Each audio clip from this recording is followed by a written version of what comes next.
और अब आपको बताएं कि इंटरबैंक में डॉलर की कदर में 2 रुपए 63 पैसे की कमी रिकॉर्ड की गई।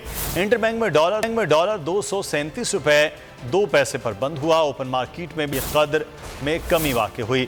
ओपन मार्केट में डॉलर 7 रुपए कम होकर 238 रुपए का हो गया। मेरी टैक्सी में बैठ जाओ, जहां तक ले जाऊंगा। आई है टैक्सी कैश, टैक्सी कैश, आई है टैक्सी कैश, टैक्सी कैश, आई है टैक्सी कैश।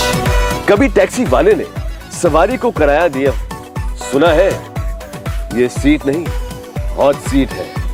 अब जिंदगी में करेंगे ऐश, क्योंकि आ गई है टैक्सी कैश। आई है टैक्सी कैश। मैं हूं इमरान रियाज खान। अब आप मुझे देख पाएंगे सिर्फ बोल न्यूज़ पर। इमरान रियाज खान साहब जो हैं वो बोल फैमिली का हिस्सा बन गए हैं। बड़े अरसे बाद किसी चैनल ने हौसला किया है, तो मुझे ऐसा लगता था कि हमें बोलने की इजाजत नहीं मिलेगी, लेकिन बोल ने डिसाइड किया कि बोलने की इजाजत वो लेकर देंगे। मुझे बोल की एक चीज बहुत अच्छी लगी कि बोल ने कैटेगोरिकली कहा कि जो करना है करो, हमने अपना कोई बंदा नहीं निकालना। इमरान खान बोल के साथ जुम्मे से इतवार रात 10 बजे।